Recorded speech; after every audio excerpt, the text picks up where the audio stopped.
and this one's already recording. Okay, great. Thank you so much. Thank you. All right, and let me look at the rest of these if I could after class, just so we'll start on time, and then be sure to see the rest. Okay, thank you so much. Hello, how are you? All right, welcome everybody. It's great to be back with you after our little break. Hopefully you had a wonderful time. And let's see, to begin today's class, Christian, would you offer our opening prayer? Thank you so much.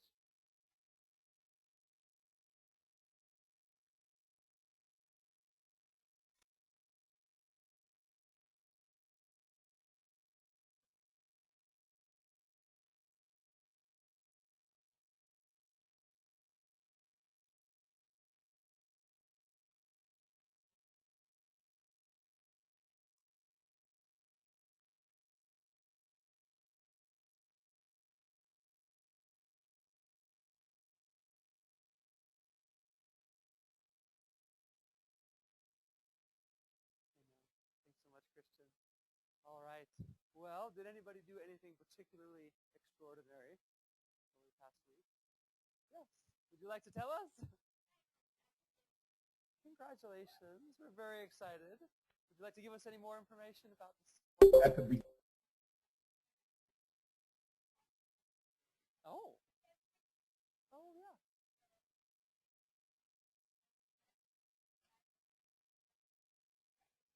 Yeah. Yeah.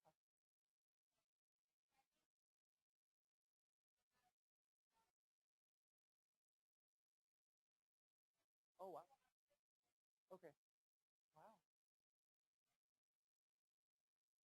Wow. Oh, wonderful. Well, good for you. Where will you live after the wedding? Oh, so you'll be moving.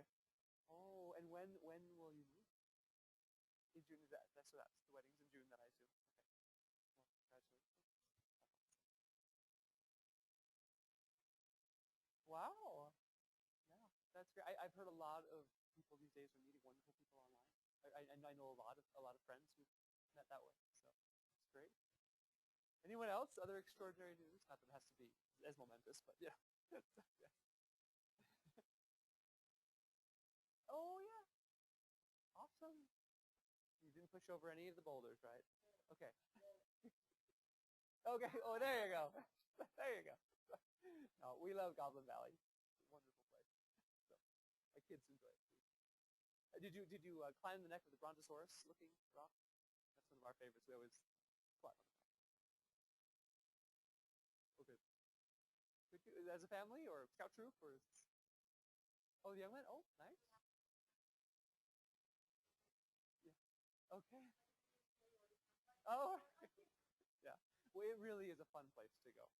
Oh, well, good. Good, good. Anyone else? Exciting news happening? Please. Oh, congratulations. Well, that's exciting.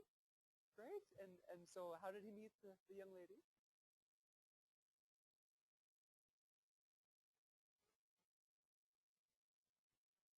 Okay. Wonderful. Well, great. Well, good, good. We went to Martin's Cove as a family and did a family trek for a few days last week and had a really fantastic time. Just loved it. And it was just, we calling it a spiritual adventure. It was lots of adventure and, physical immersion and all that, but it was very, very, very spiritual. And just kids loved it. We had a day where they had their own little hand cart. They pulled around and loved it. And then my wife and I pulled them in the hand cart. They had a really great time together. So, oh yeah, I felt like it was a lot longer than it said on Google Maps, but no, it's supposed to be about 6 hours. I felt like it was at least 6.5. It just, but it's a quick trip. It was fun. Oh yeah, no, yeah, definitely did it in a day. And, oh no, no, no, no, no, oh no, no, we were there for 3 days. So yeah, so had a great time. All right. I did, yeah. No, the missionaries, and so the missionary village, and then we had our own. We were actually the only people camping there at the time. It was so windy that I was trying to fry eggs, and I cracked the egg, put the egg on the griddle, and it blew off of the griddle. I couldn't believe it because it hadn't even formed yet. this was still, anyway. And so the bacon, I was holding on for dear life because I didn't want to lose it, Anyway, we bought special bacon, the thick cuts. It was a great time. But the kids loved it. They thought it was the best. So they want to do it again. All right. Well, it's great to be back with everybody. This happens to be, perhaps, if I could choose only one of the great talks that we're going to read in the class, this is probably, I have to say, my personal favorite. Now, they're all great in their own way, and there are many contenders, perhaps, for this top spot. But I think this one is just so rich in so many ways. One thing that I wanted to say is you take a look, at the very end, he kind of summarizes and says, I've made these points, right? If you look at them, really, we've talked about pretty much all of them, more or less. Now, we haven't talked about this last one as much as some of the others, but we've definitely talked about the value, right, of religion to society, on a number of classes. We've definitely talked about religious freedom undergirding just the creation of this nation. We've talked about how this idea of free exercise is under attack. We've done that in a number of different articles. And so today, rather than talk about all of the great things that we could, because truly, we really could spend the whole course just taking paragraphs of this article. In fact, you may have noticed I've actually quoted from this article several times as we looked at other articles because but with that said, I've highlighted number 1 and then number 4 because we'll actually look at something slightly different. We talked about it a little bit. We'll actually go into depth in a case study today about this first one, that religious teachings and religious organizations are valuable and important to our free society and therefore deserving of their special legal protection. Really, we're going to focus today on this idea of value and importance, but perhaps in a slightly different way, as you'll see in a moment. And then the fourth one, which will be the second main thrust of today's class, will be this idea of moral relativism and how specifically does Elder Oaks contend that moral relativism is dangerous for liberty, which is really interesting to think through and talk through. Anyway, and so today that's kind of what we're going to put our emphases. But of course, like I said, the entire thing is fantastic. And this is one where I recommend wholeheartedly that you have a great week of dinner conversations about this article. Let me just take it a paragraph at a time or a section at a time and just say, hey guys, let's chew on this as we chew on spaghetti or hamburgers, whatever else you do, at your place. And so, let's see. Do you want to change the color? I think this is a nice color scheme. But maybe you don't see that. Okay, anyway. So I can just say, keep the current color scheme and don't show this message. Okay. I didn't, just in case you wanted to change it up for the spring, or anything like that. It's not my computer, so I didn't know. Anyway, but okay, that's where we'll go today. But I'm really, really excited to do this with you. In fact, I was just a little sad that Lincoln was doing his play, which I think is a wonderfully worthwhile activity, because you'll see we're actually going to do a lot with Lincoln today, the man himself. No, I understand. It's a worthy endeavor, and we wish him the best. Please let him know. But we'll actually look at Lincoln quite extensively for a moment here today, or two.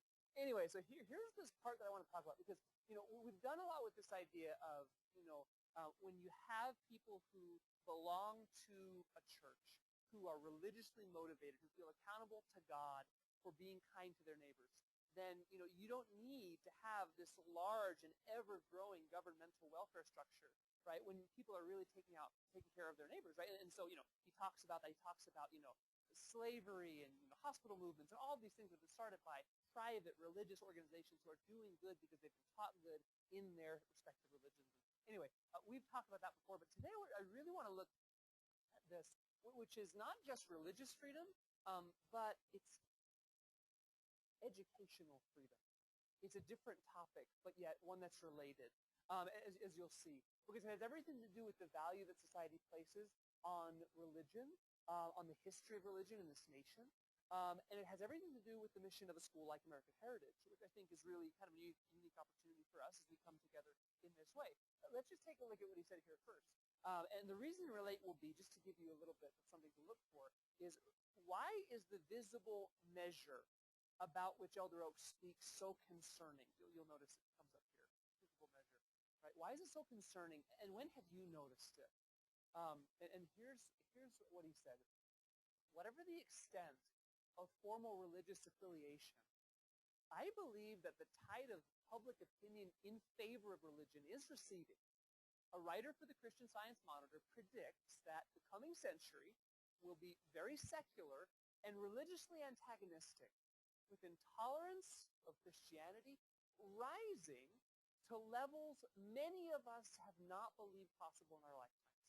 And then, here's the visible measure, right? A visible measure of the decline of religion in our public life is the diminished mention of religious faith and references to God in the public discourse. And then here's his specific example.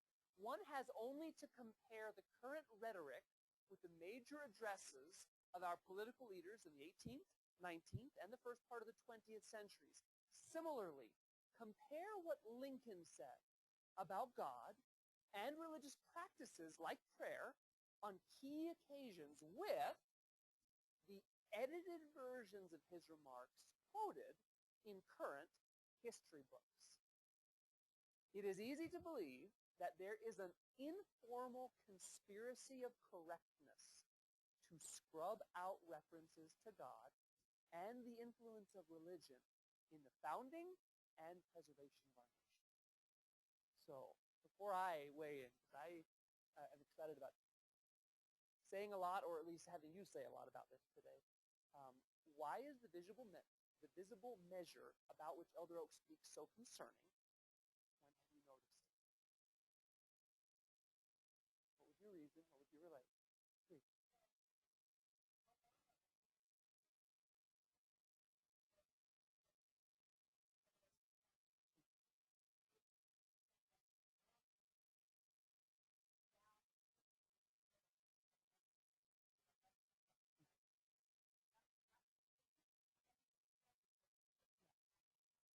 Right, right, right.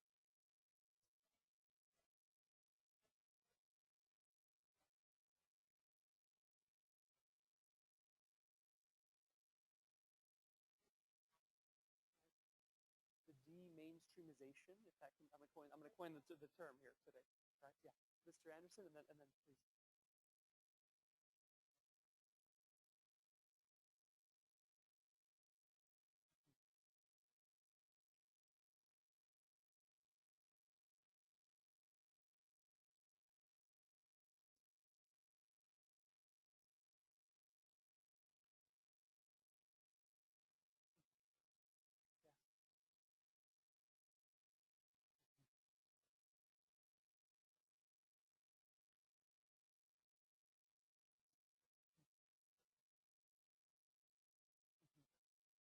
That's right.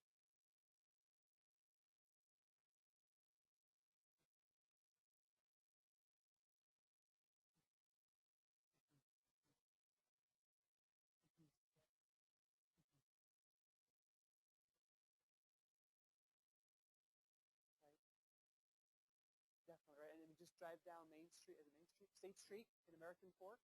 The signs that I think when we first moved here said Merry Christmas. And driving by this past year, Happy Holidays. You know, what an interesting, please.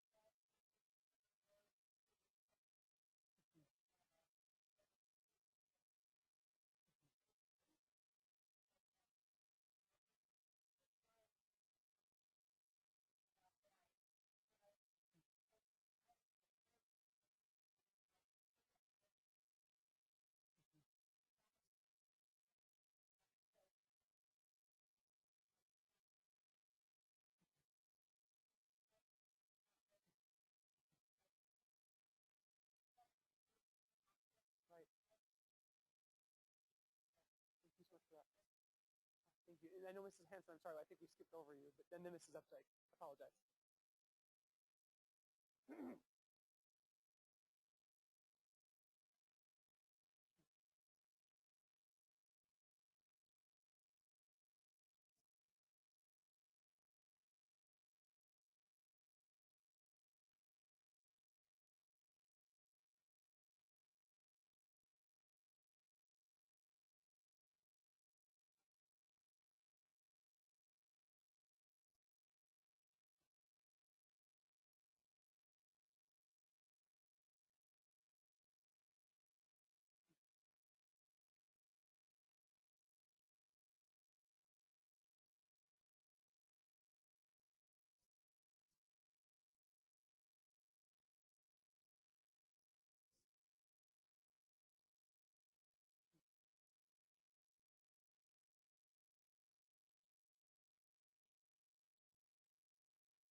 that's where Elder Oaks ends. Saying, hey, just left me tight. A lot of work. Yeah. Thank you so much. Please listen.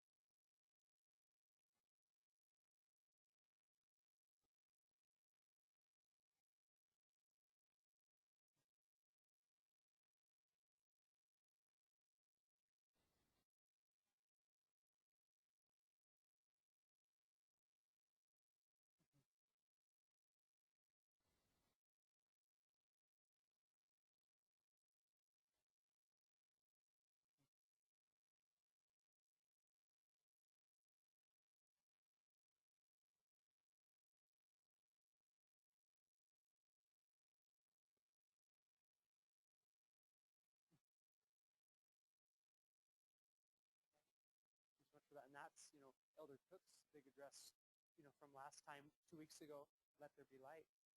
Religious views need to be evaluated on their own merits in the public square.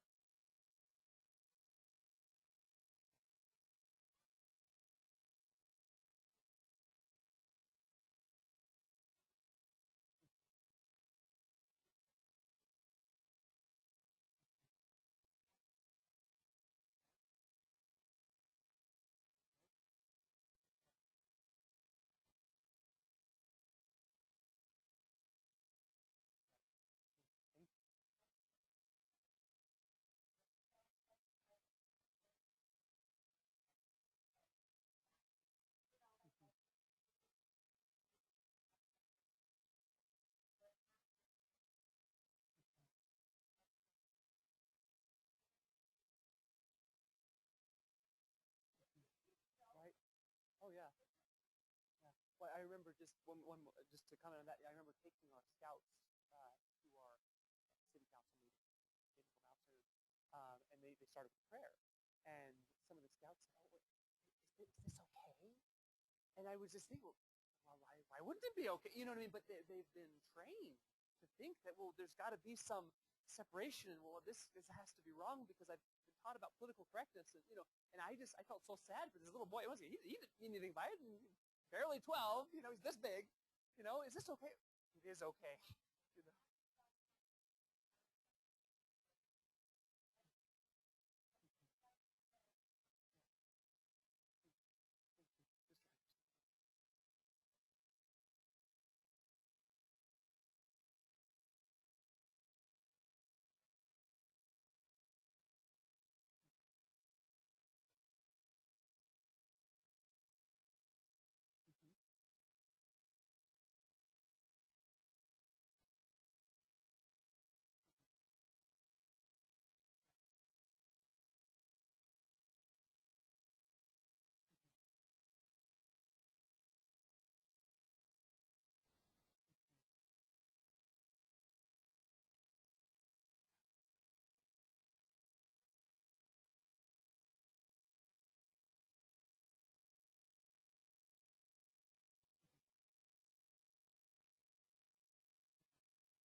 That great example here, and then like just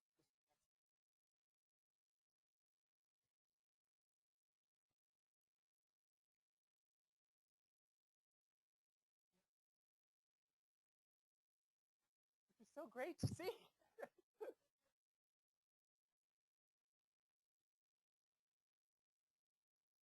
Right.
who are teaching seminary, not obviously at the high school, but across the street from the high school, and I'll say, what are you learning about these days? And we're learning about the Puritans. Oh, what are you learning about the Puritans?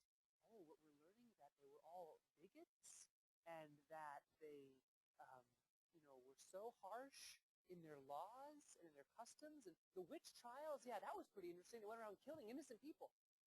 And, that was about it. And I'm like almost like jumping out of my skin.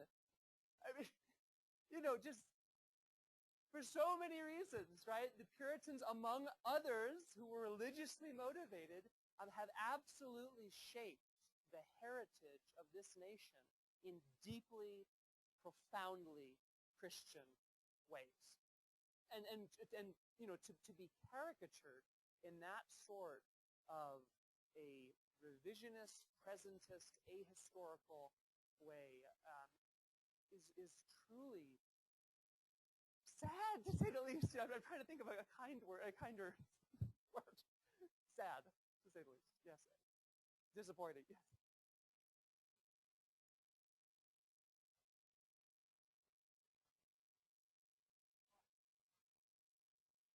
That's right.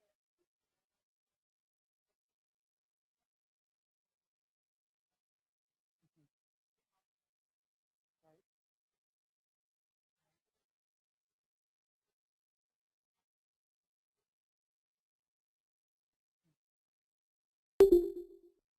Oh, Goblin Valley? Oh, great. Fantastic. Yeah. Thank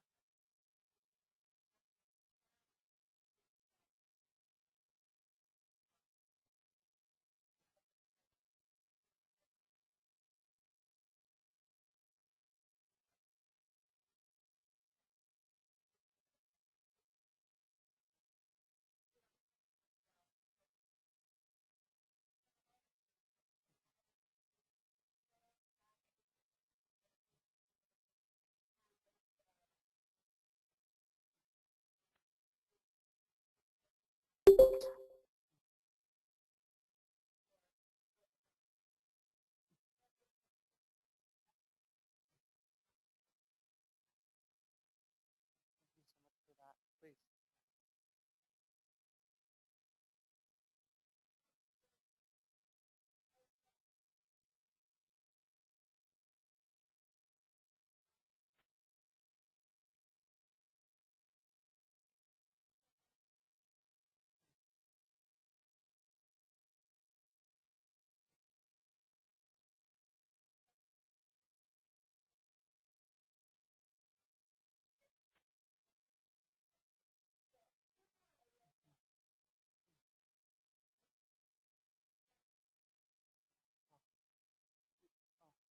Thank you for sharing that. And I'm glad you brought up the idea of the textbook, because this is where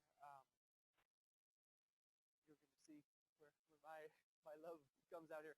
Um, this idea of history books, I was just fascinated thinking about it, and I felt compelled to give you an example, a very specific example of the case study today in class. And so here it is. As we take a look, this is a very, very famous book. It's the only topical book in the Oxford History of the United States, which has been a best-selling, highly awarded, just highly acclaimed series about U.S. history. It's the book From Colony to Superpower, U.S. Foreign Relations in 1776. The rest of them have time periods. This one's the topical approach of foreign relations, diplomacy, international relations, all that. Anyway, and so this is George C. Herring, widely admired scholar.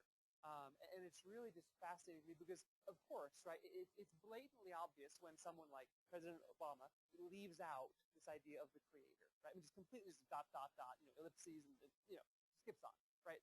And that's kind of an easy, look at that terrible example of trampling on all these things Elder Oaks talked about.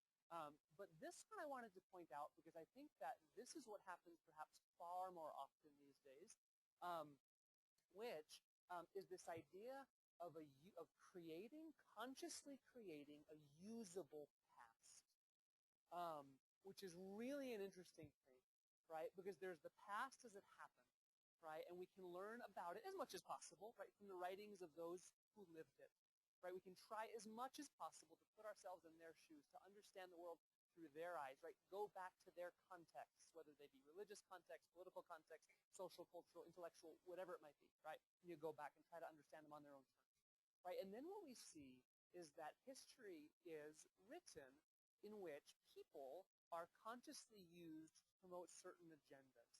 Now, this isn't anything under the table. This is very conscious, right? And just here's one example. This is from the conclusion. This is the second to last page of this book. Like I said, award-winning, highly acclaimed. So here it is. Americans must also disenthrall themselves, to borrow Lincoln's apt word, from deeply entrenched ideas about their country and its place in the world. They must think anew and act anew. They must cast away centuries-old notions of themselves as God's chosen people. In today's world, such pretensions cannot fail to alienate others. Right? Now, this is very, very interesting here because here's the thing, right? From someone who, right, has a secular worldview, right? This doesn't surprise anyone.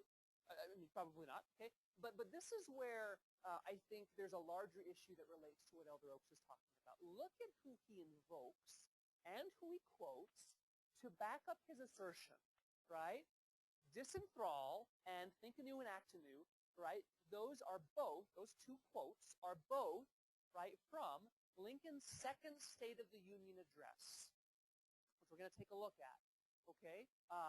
What we're going to see is that we have Lincoln, right, being used in a way that, from everything that we can read from his own lips, right, would make him uncomfortable, right? Because that's not the way he saw the world, right? Unless he lied in the thousands of documents that he left us.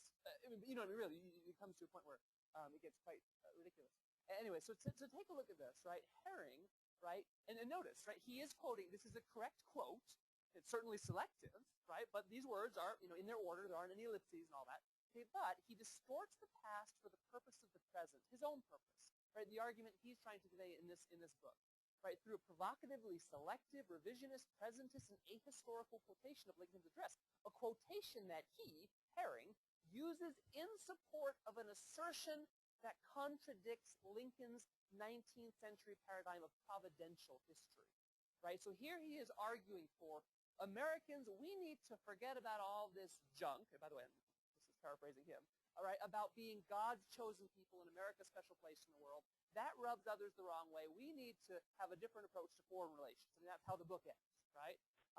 But notice, right, in trying to whitewash, in trying to scrub out Lincoln's own providential view of the United States and of God's plan in history, that we're going to see in several slides that I have, right? He is doing violence to the very man he's quoting for his own presentist purposes. And that is what Elder Oaks is talking about, among other things, right?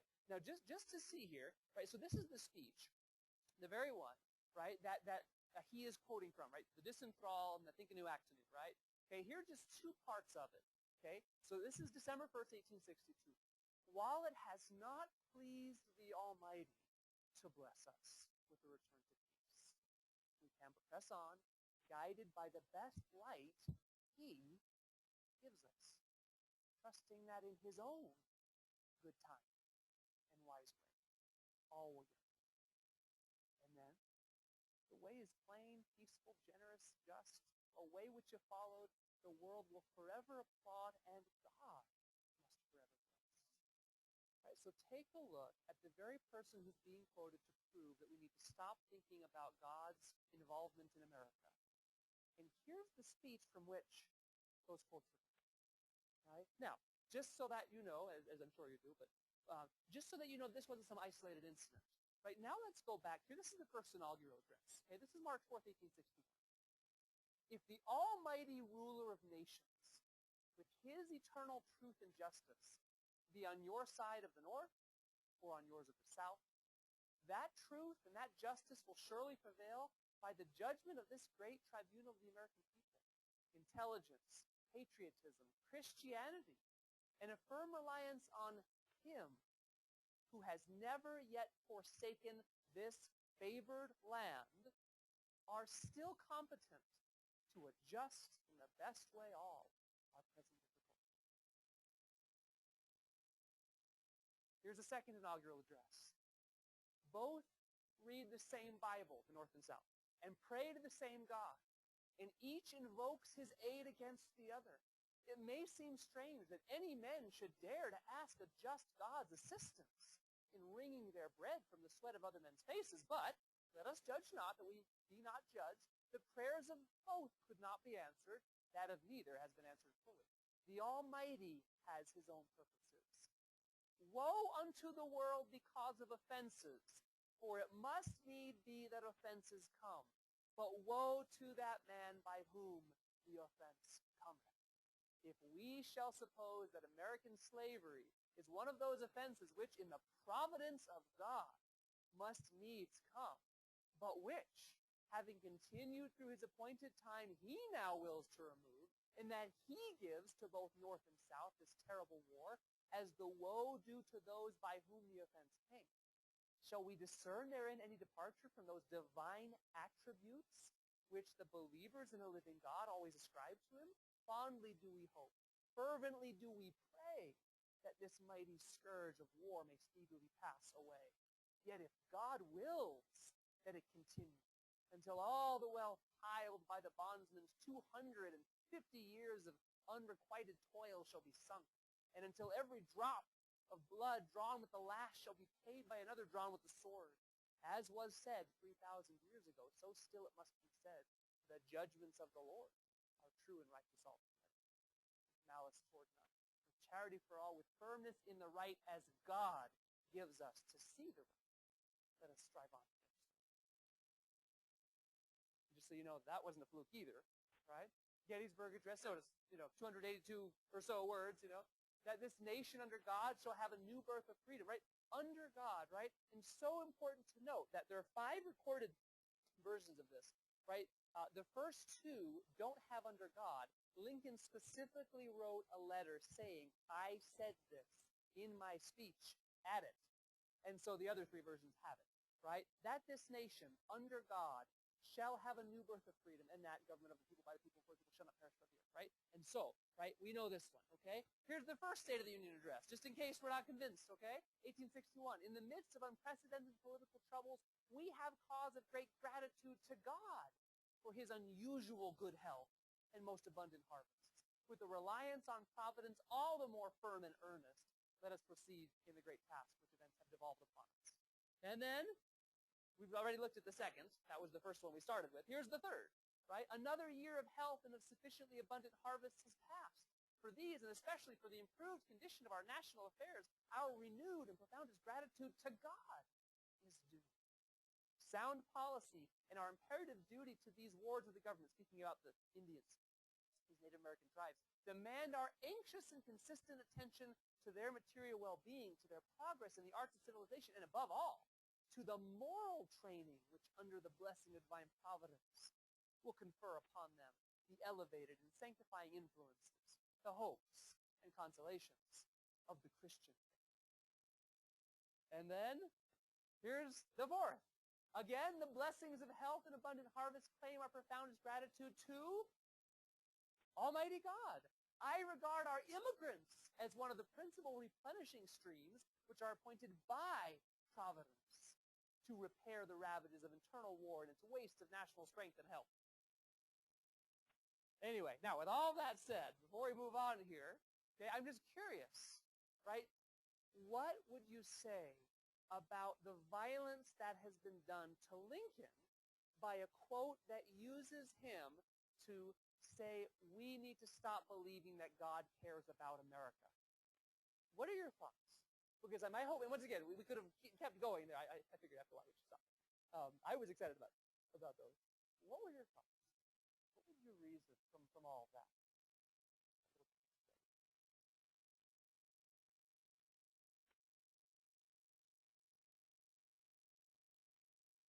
Christian.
Whew, excuse me.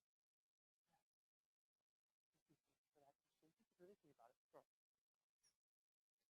Any other thoughts about our little case study?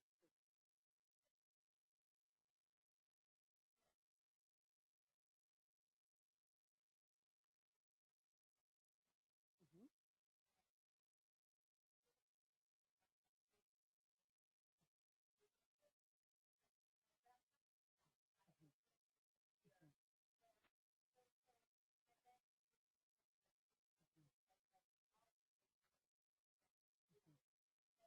But if people don't know, they'll say, "Oh yeah, Lincoln. Oh, he probably didn't believe this either," you know.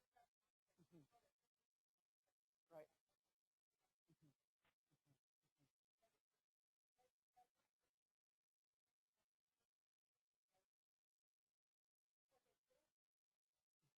Mhm. Mhm.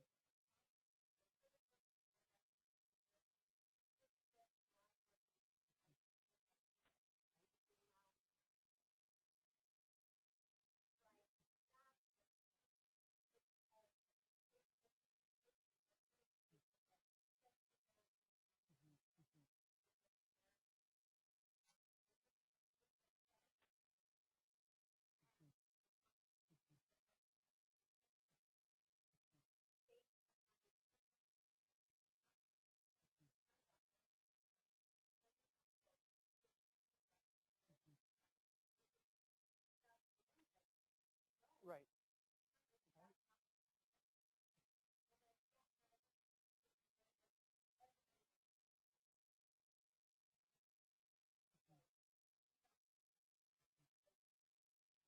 Yeah.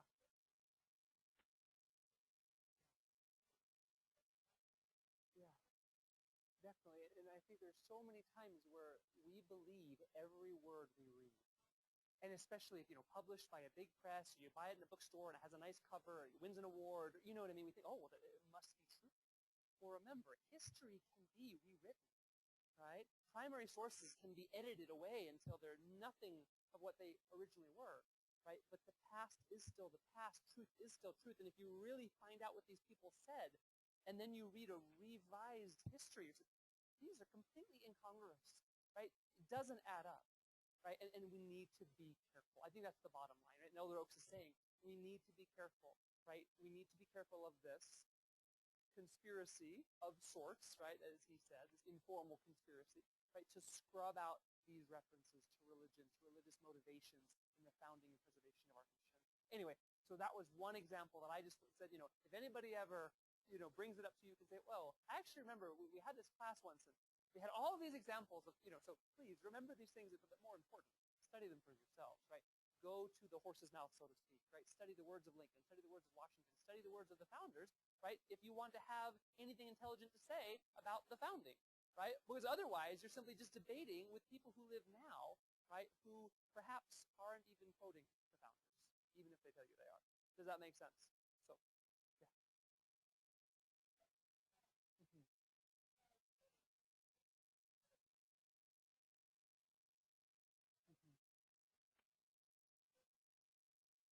Right? Right. The phrase that these students know better than anything else is the separation of church and state, because it's drummed into their heads again and again. They don't even know what it means, but yet it's something bad, and that must mean that I can't say anything related to God in public because it's bad. Well, who said that? My teacher. But who said it first? And you start going back, and there's no understanding, of the larger picture. Yeah. So it's a tough day. Thank you so much for bringing that up. Yeah. Right. Of course. Right. Right. Mhm.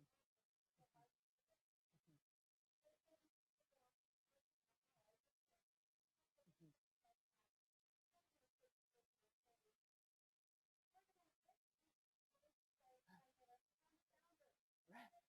Right. Right. Mhm.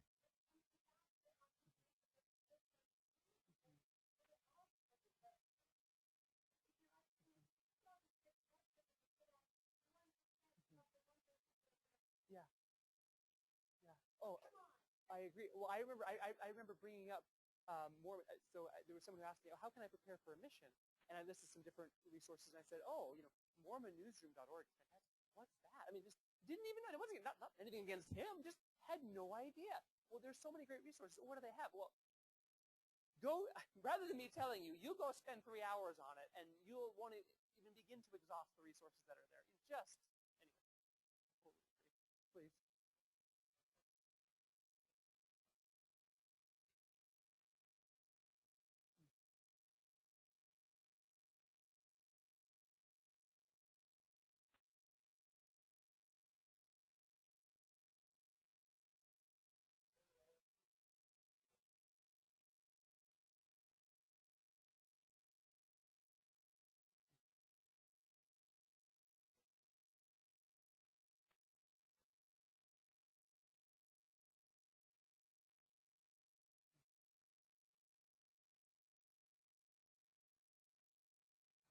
And think about, going along with just this great comment, think about how simple this twist of words is, but yet how profound the damage is.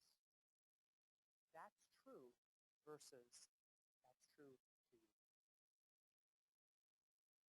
That's what I heard again and again and again in Massachusetts. Those two words simply added. Well, that's true. That's true. No, that's true. This is true to me, and that's true to her, and that's true to... And then, what's true? It's all true. It's not, none of it's true. And anyway, so here's the thing. Looking at this quote, when we started to talk about the danger that moral relativism poses to liberty, right? We're talking about when we've experienced this, but let's just take a look at what Elder Oaks says. He has some great quotes in here. I've only been able to put in a few because he really had a great section full of quotes. But what has, and this I think is really profound, because we haven't hit the nail on the head as directly as he does in this first sentence. We've been talking for an entire class, now, 11, 12 weeks, however many it's been, about defending religious freedom because religious freedom is under attack. Well, here, in one sentence, he tells us why. This is profound. What has caused the current public and legal climate of mounting threats to religious freedom? I believe the cause is not legal, but cultural and religious. I believe the diminished value being attached to religious freedom stems from the ascendancy of moral relativism. That one sentence, that sentence is something that I don't think we have nailed down as directly as he does right here. So please remember this. Of anything else we talk about. Rabbi Harold Kushner speaks of God-given absolute standards of good and evil built into the human soul. He writes, as I see it, there are two possibilities. Either you affirm the existence of a God who stands for morality and makes moral demands of us, who built the law of truthfulness into his world, even as he built in a law of gravity. Or else, you give everyone the right to decide what is good and what is evil by his or her own lights, balancing the voice of one's conscience against the voice of temptation and evil. Elder Neal A. Maxwell made this practical observation. Decrease the belief in God, and you increase the numbers of those who wish to play at being God by being society's supervisors. Such supervisors deny the existence of divine standards, but are very serious about imposing their own standards on society. Elder Maxwell also observed that we increase the power of governments when people do not believe in absolute truths and in a God who will hold them and their government leaders accountable. So, once again, to reason and relate, describe the danger that moral relativism poses to liberty. What else do you see here, aside from all the great things we've already mentioned? Please. No, I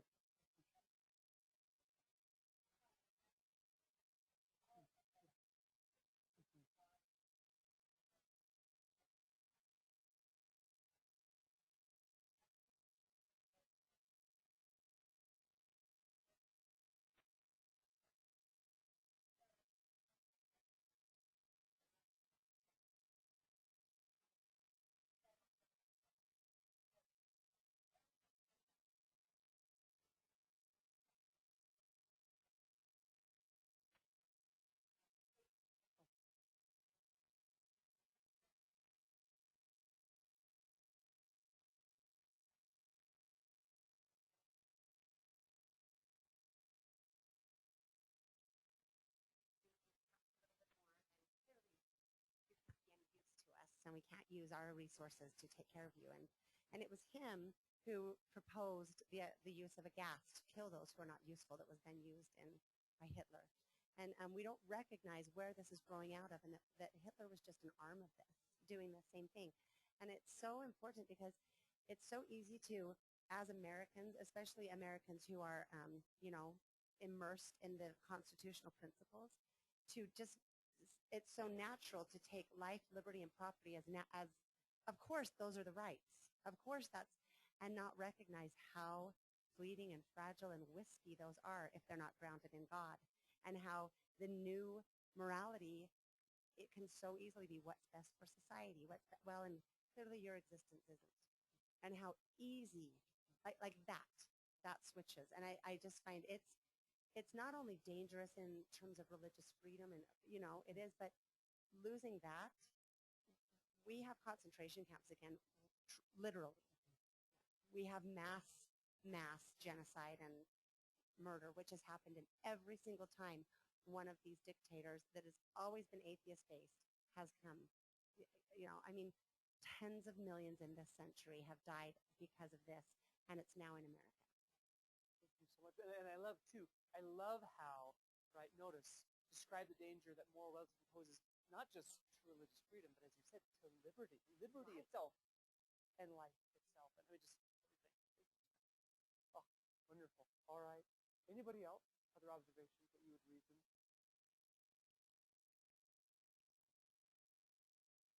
Please.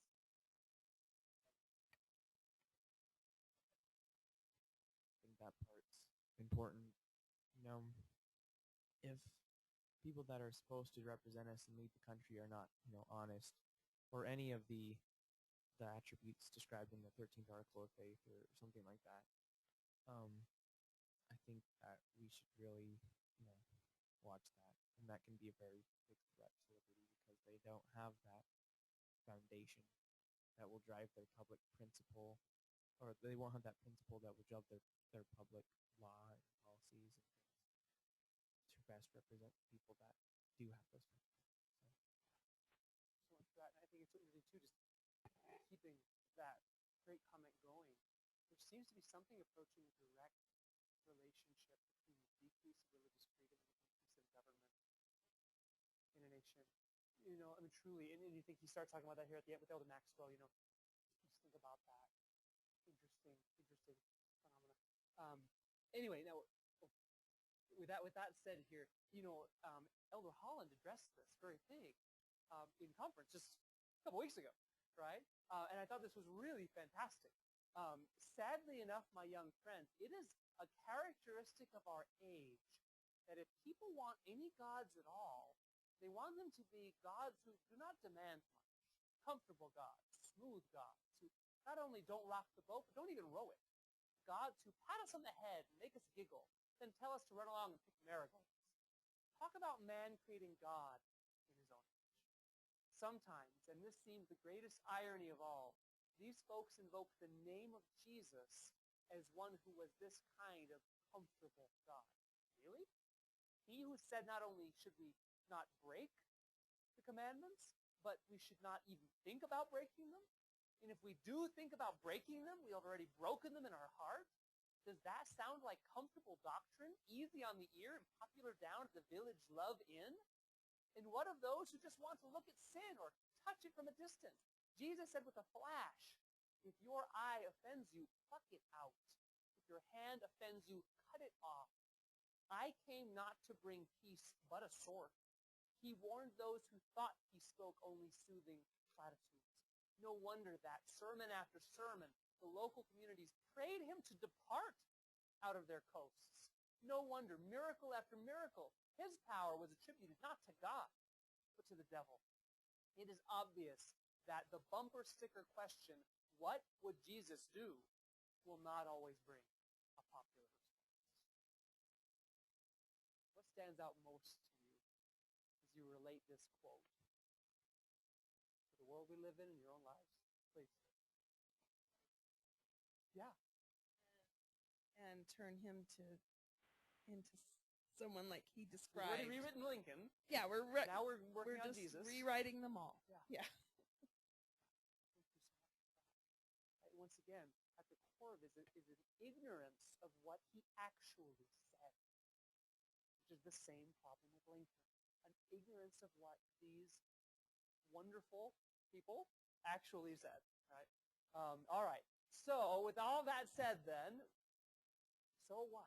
Therefore what? Where do we go with all of this? Right? We do live in a world where, right, all of these things are going on. But what did Elder Oaks charge us to do? As you read that article, what was your sense of mission that you may have taken coming away from it? Is anyone inspired to do anything or be anything? Okay. Great. Well, and who's not to say that you shouldn't teach? In some setting, mutual, right?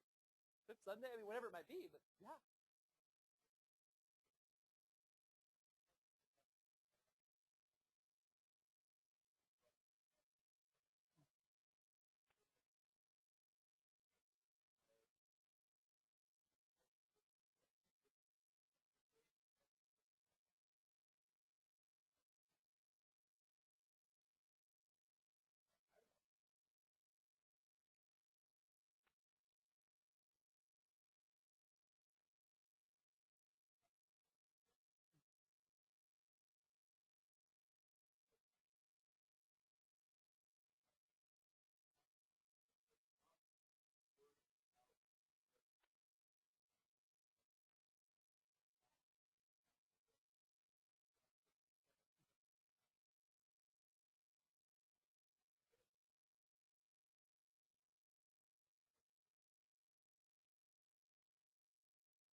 What a great comment. Chris, thank you so much. Please, David.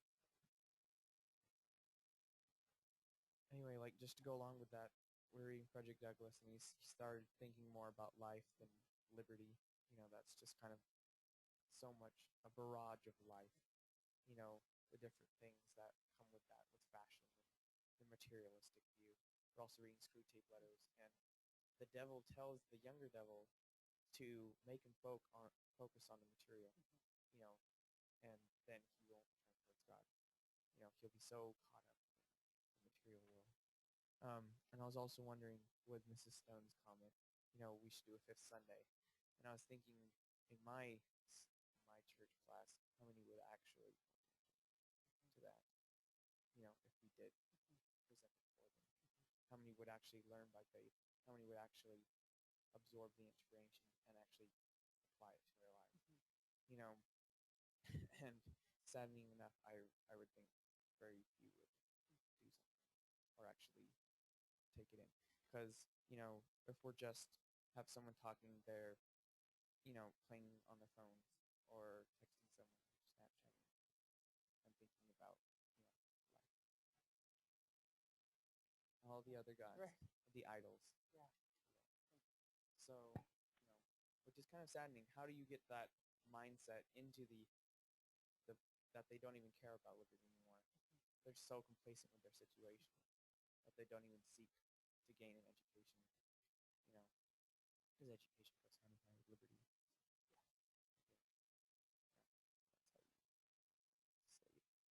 Exactly. Exactly. Thank you so much. Once again, back to ignorance. I think this is kind of a theme here. Thank you so much for that. Yeah, that's right. That's right. That's right. Please. So I want to understand a little bit of your experience in the public school setting. I mean, I know you're teaching seminary, Right. but you're interacting with all these youth. So what I see of youth is that I do believe that deep down that they do want truth and goodness, but the social pressure is so great that it feels like this is the norm, even though they're being taught things at church. It almost seems like, I don't know if the right word's a dichotomy or whatever, but it's like well, which one do we follow? Well, everybody's following this, so this is what I'll follow, except for like in the church or so I do think that deep down they want what is right and good, but they don't have enough voices saying it's okay, we can be good, we can make these good choices, we can ignore the world and see the application of it. So I'm just wondering what your view is. Am have I just in an the la anecdote. la land? No, I actually have a story that I think strikes at the heart of your question. So this was just a couple weeks ago, actually. So there's some students who came in, really lovely young women, very nice. I have high respect, for them and the way they live their lives. Anyway, they came in and they just happened to be kind of humming, singing, kind of both, this very popular song. And I was so incensed at hearing this song that I immediately said, do you have any idea what that song means and what the message of those words, that message being promoted? And I really offended them. I mean, they were, well, that's a fine song. It's from a fine movie, and all this. Well, it was interesting because it actually was that song. Anyway, just so you know. But no, and here's the thing. And they said, no, this is a Disney movie. I'm just gonna speak honestly here. So I'm not intending to offend anyone who might like the song. Yeah. Anyway, but here's the thing. It was interesting because at first they really had thought, well, hey, you're a seminary teacher. You have no right to tell me what song I should listen to. That's beyond your scope. I said, well, listen. I said, I'm just telling you, I have spent time because I have children. I care about what they view, what they listen to. That song is not allowed in my house because I've studied the lyrics and I have very strong feelings about the anti-Christ messages that they promote. And they said, for the whole class, they sat there fuming. Anyway, so at the end of class, I went up to them and I said, hey, just so you know, I have no issue with you. I think you're delightful, but I really am concerned about that song. I feel that that's exactly how Satan works these days. He takes something that's attractive and popular, dumbs it down for kids, makes it digestible like a Flintstone vitamin, but yet it's killing them from the inside out. And I said, so I want you to know I wouldn't take back anything I said about really finding that song objectionable and one of the symptoms of the real societal rot that's going on these days. And it was interesting because they said to me, oh, well, just so you know, we were thinking about it all class. And they said, we've actually never even taken the time to look at the words. But because I pointed out specific parts of the song, they said, but after you pointed those out, we realized that those are the very messages that we're sharing our testimonies against in this seminary class. And these are the very things we're learning about in the scriptures as the way Satan works and, exactly what we're not supposed to do, what we need to watch out for. And we never even realized that they were in this song. We were just bopping around singing it because it's popular and everybody loves it. It's winning all these awards and it's on the Grammy or the Oscar show or whatever show it was, Anyway, and so that I thought was interesting that they actually came around and said, oh, hey, just so you know, we honestly hadn't taken the time and thanks for letting us know. We need to be more discerning and more careful about the lyrics that we sing about them. And that taught me a lot.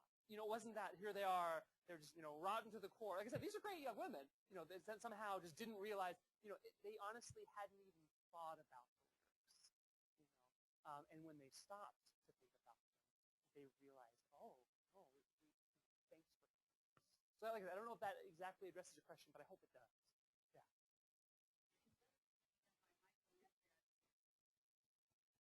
There was a study done by Michael Medved years ago, and they had people who typically watched R-rated movies watch an R-rated movie and count the number of times that a certain word was said, a very offensive word. And then they had people who never watched R-rated movies who volunteered to help this study so that it could enlighten people. And they counted the word over 100 times in the movie. And the people who typically watched R-rated movies and were comfortable with that found between 13 and 30 times that word was used. We don't hear it. We become so desensitized that we train ourselves not to hear that which is offensive and yet still at the same time affecting us. Great insight. Please.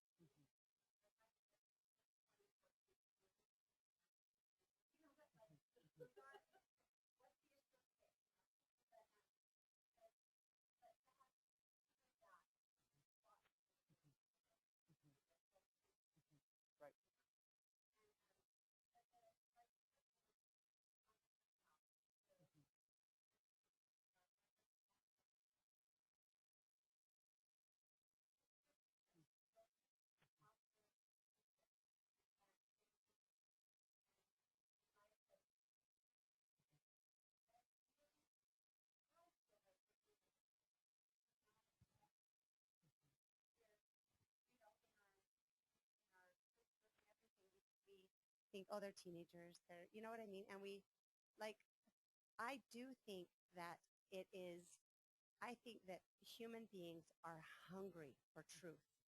Like, we are designed and programmed to crave it and feast upon it.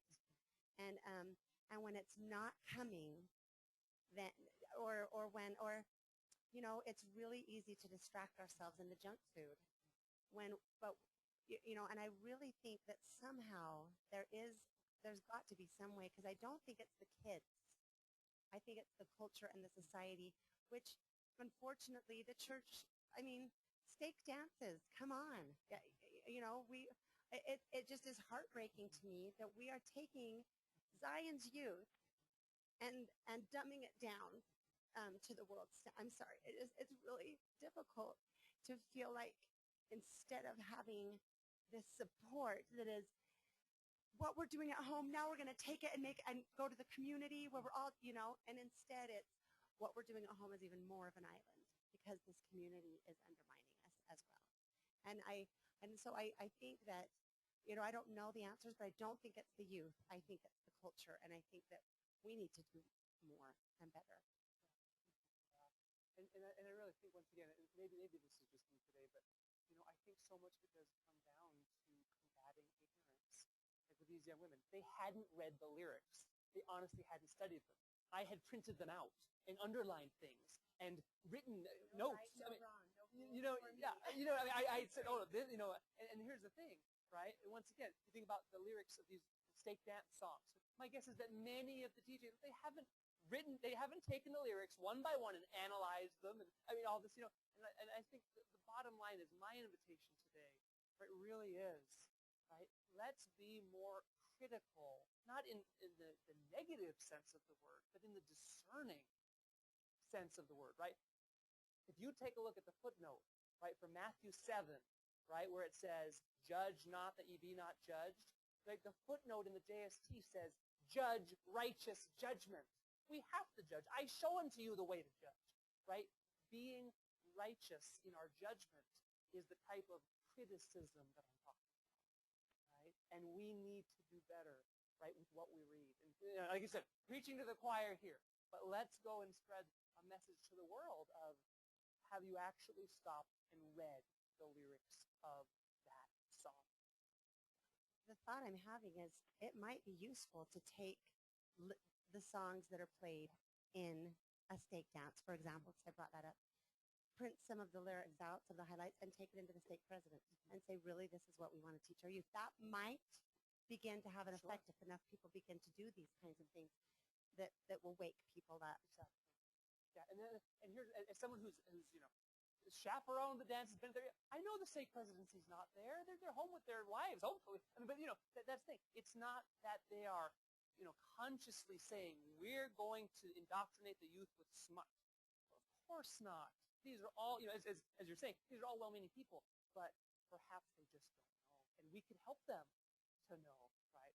Anyway, and I love that. And I want to end, you know, with this as we think about doing all this. You know, you may wonder if it's worth it to take a courageous moral stand. You may wonder if it's worth it to do any of the things that were just talked about. Really? I should take lyrics to church leaders? That seems awkward. Well, you may wonder if it's worth it to take a courageous moral stand in high school or to go on a mission only to have your most cherished beliefs reviled, or to strive against much in society that sometimes ridicules a life of religious devotion. Yes, it is worth it, because the alternative is to have our houses left unto us desolate. Desolate individuals, desolate families, desolate neighborhoods, and desolate nations. And that's a prophet, seer, and revelator bearing his witness about the world that we live in, right? And I want you to know that there is much good ahead of us as we take these courageous moral stands. I hope that no one will leave today saying, oh, you know, that was kind of a negative lesson. I hope it wasn't negative to you. I hope it was enlightening. I hope it gives you specific action steps, right? Because I know for me, whenever I sit in a lot of meetings, and it drives me crazy when people just talk and talk and talk and talk, and there aren't any action steps that anyone ever decides on. And then you say, oh, I guess we'll meet again. Well, why are we meeting today? You know, anyway, here's there's an action step, right? Don't be ignorant. Actually read what people have written, be it Lincoln or Christ or whoever wrote the lyrics to Frozen. You know what I mean? I mean, truly, read. Be informed. Help others to be. Those are specific action steps you can take away, I can take away, we can take away from today's class to make the world a better place. And that's our charge, right? To scatter light. Whose light? The light of Christ. And we're all born with it. As you said, we crave it. We're born with it. There's not anybody in this world that falls out of the truth of being born with the light of Christ. Every single one, right? I've seen plenty of people who've done a whole lot in their life to try to snuff it out. Put it under a carpet and a bed and a house and the Empire State Building, but it's under there. It really is in each of us, and we need to awaken it. And that's our charge, and that's my testimony. In the name of Jesus Christ. Mrs. Crockett, would you offer our closing?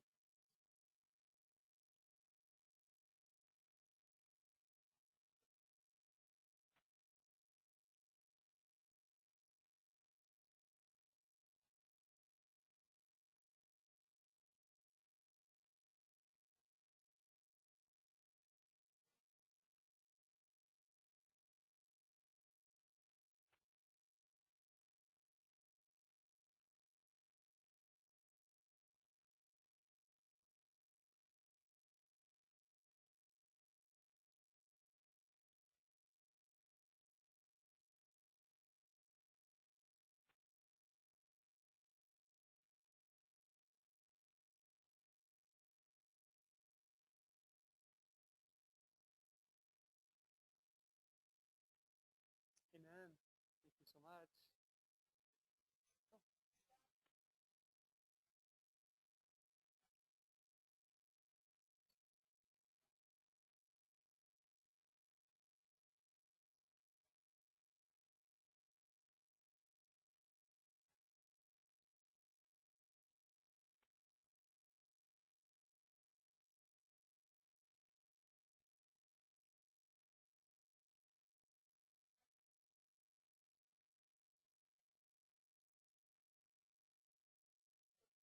Sounds like a great opportunity. Paul, thank you. Did you enjoy the class today? Megan, could you ask Paul if he enjoyed the class today? Okay, good. What was your favorite part?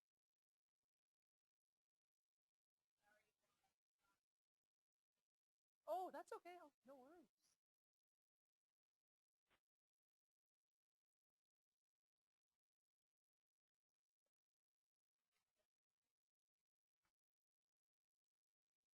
Thank you, Mrs. Crockett. Thank you so much. Sorry.